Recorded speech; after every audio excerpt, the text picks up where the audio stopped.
vostro repertorio per questa serata?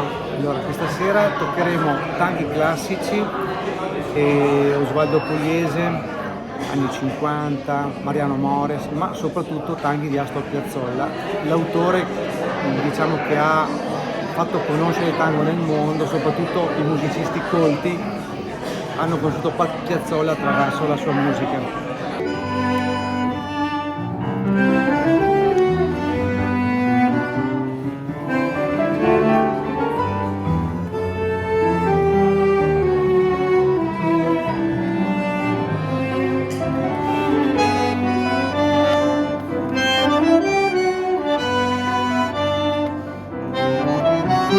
Il bandoneon è uno strumento che caratterizza il tango argentino. Sì, è uno strumento che nasce in realtà in Germania a metà dell'Ottocento e veniva utilizzato per animare le funzioni religiose. A quale grande bandoneonista si ispira? Allora, diciamo che di grandi bandoneonisti ce ne sono stati tantissimi.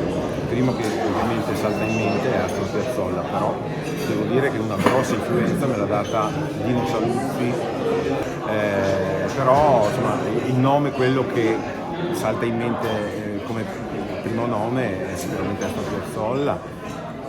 Aggiungerei Rodolfo Mederos, Dino Saluzzi, Annibal Troilo, insomma, sono tanti. E naturalmente è inevitabile che bene o male si attinga un po' da questi grandissimi.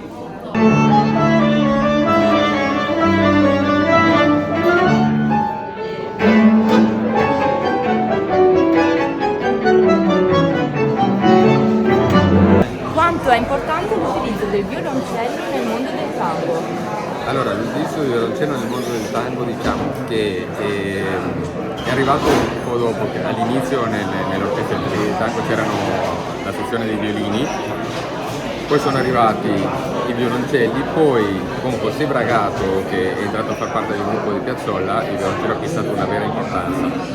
Nel caso del nostro gruppo un po' prende la parte del violino solista e allora ha un'importanza abbastanza grande, però con José Bragato ha acquisito proprio un'importanza vera che prima non c'era.